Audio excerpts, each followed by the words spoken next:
հաճախ է խոսում վերադարձի հնարավորության, ինչ արձագանքներ կան միջազգային, այդ խոսեցիք Պրահայի հանդիպման մասին, ի վերջո, երբ որ ասում են միջազգային հանրություն, կամ միջազգային հանրությունը այսպես է ճանաչում կամ այնպես է ճանաչում,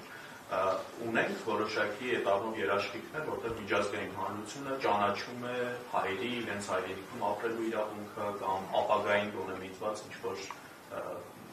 հեռանկարի մասին է խոսում։ Շատ լավ, այս հարցի առնչությամբ ես պետք է ասեմ հետևյալը, ուրեմն 1999 թվականի մարտի 11-ին Եվրոպական պարլամենտը ճանաչել է ուրեմն Արցախի հայության ինքնորոշման իրավունքի լեգալությունը եւ լեգիտիմությունը։ Սա ուրեմն այսպես։ Մյուսը վերադարձի մասին, որ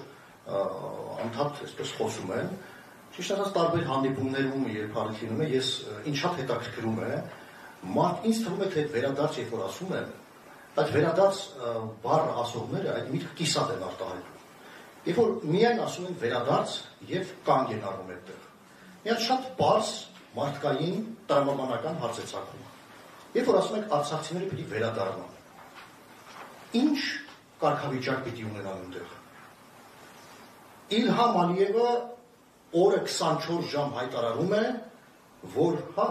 արցախցիները կարող են վերադառնալ, իսկ ով է ասում։ Բայց Ադրբեջանի սահմանադրության ներքո պիտի ապրեն։ Այդ մարդը իր թեզը ընդունելի է մեզ համար, վատ է, լավ է, ասում է հստակ։ Մեր կողմից, ինչպես որ նախորդ 35 տարիների ընթացքում վարվել է անհասկանալի, պարտվողական, թույլ, զիջողական քաղաքականություն, շարունակվում է իրականացվել։ Ի հեճուկս նրա, որ հայկական կողմը իր դիվանագիտական թղթածրարում ունի շատ ավելի զորեղ փաստեր ու փաստարկներ։ Վերադարձի առումով միջազգային հանրության մոտեցումը որն է։ Ուրեմն 2022 թվականի փետրվարի 8-ին եւ 2022 թվականի հունիսի ներողություն փետրվարի 17-ին եւ հունիսի 8-ին Եվրոպական պարլամենտը ընդունել է երկու բանաձև, որտեղ արձանագրել է, որ առաջինը կոնֆլիկտը կարգավորված չէ, երկրորդ ԵԱՀԿ Մինսկի խումբը մնում է այս հակամարտության կարգավորման միջազգայինորեն ճանաչված միակ ձևաչափը եւ կոչ է արել վերադառնալ իր միջնորդական դերին։ Մյուսը 2023 թվականի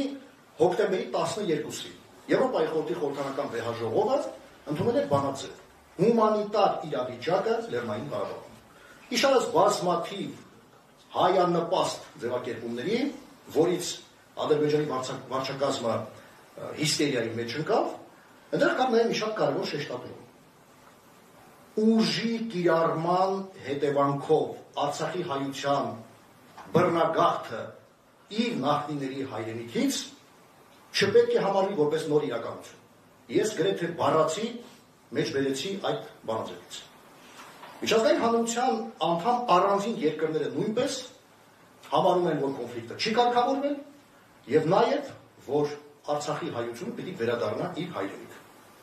Ում մասին է խոսքը։ Մասնավորապես 2024 թվականի դեկտեմբեր ամսին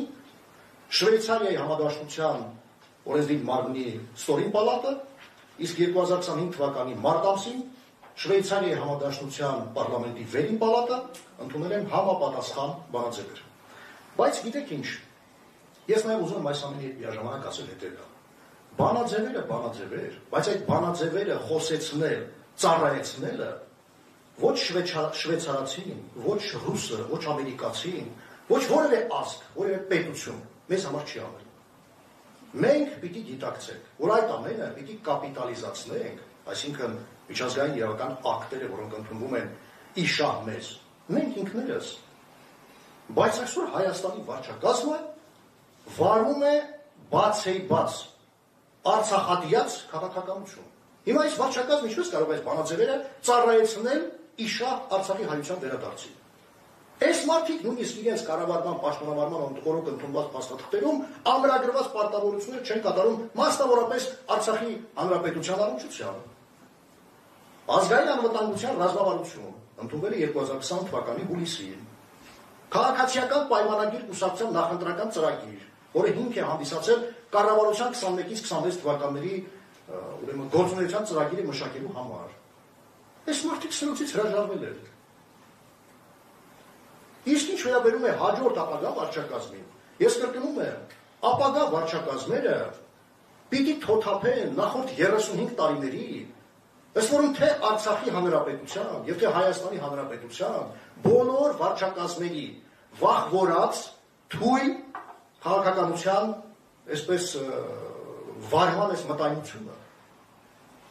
Մա ինչ պետք է անենք դրա համար, օրինակ արմատական առումով, որը կարող է լինել օգտակար քայլ, որ մինչև հիմա չի արվել եւ բազմաթիվ առիթներ է Հայաստանը ունեցել դրա համար։ Ես խորապես համոզված եմ, ես առիթ ունեցել եմ իմ հրապարակային խոսքում ասելու եւ հիմա առիթ օգտագործելու կրկնում եմ։ Հայաստանի Հանրապետությունը պիտի ճանաչեր Արցախի Հանրապետության անկախությունը։ Բայց չի ճանաչել։ Հիանալի 6 առնվազն 6 հիանալի հնարավորություններ ունենալով։ Հիմա մենք ումից ենք դժգոհում։ Ռուսաստանը այսպես արեց, Ամերիկան այսպես խոսեց, Մակրոնը այնպես արեց։ Դե ամբողջ աշխարհը ոմես պարտք չի վերջի վերջում։ Տեսեք, ես իմ արտաքին քաղաքական կողմնորոշման առումով հուսամետ չեմ, բայց ռուս-ուկրաինական պատերազմի եւ այս կոնֆլիկտի հետ եթե զուգահեռ տանենք, ինչ արեց Ռուսաստանի նախագահը։ Շատ հանգիստ ճանաչեց Ղրիմը, Լուգանսկը, Դոնեցկը, Խերսոնը, Զապորոժիեն։ Անցկացրեց այնտեղ հանրակրվի միացրեց Ռուսաստանին։ Վերջացավ։ Այդ հող այնտեղ Շարլ Միշելն էլ, Ուրսուլա ֆոն դեր Լայենն էլ, ինչքան ուզում եք խոսել։ Այսօր կան չկա, վաղը չկա։ 2022 թվականին հոկտեմբերին Պրահայում Արցախը ճանաչեց Ադրբեջանի կազմում Շարլ Միշելի միջնորդությամբ։ Հիմա Շարլ Միշելը որտեղ է գա Արցախի հայության ցավին դարման լինի։ Տուն տեղ կորցրած, ամեն ինչ կորցրած, մարդիկ խաղաղ պայմաններում ուղղակի կաթվածից մահանում է։ Դուք ինքներդ էլ դա շատ լավ գիտեք։ Բազմաթիվ Արցախի մեր հայրենակիցներ ուղղակի մահանում են։ Սրտի կանգեր են ունենում մարդիկ, չեն կարողանում դիմանալ այս վիճակին։ Եվ սա դիմանալու վիճակ չէ։ Հիմա որտեղ են այդ Շարլ Միշելները։ Վաղն էլ չեն լինելու, մյուսում էլ չեն լինելու։ Քանի մենք չենք իրականացրել այն ինչ որ բխում է մեր շահերից։ Իսկ դրա համար պիտի ունենալ հայրենատեր վարչակազմ։ Պետական ազգային շահերը սպասարկելու հետագիծ ունեցող վարչակազմ։ Այսքան է։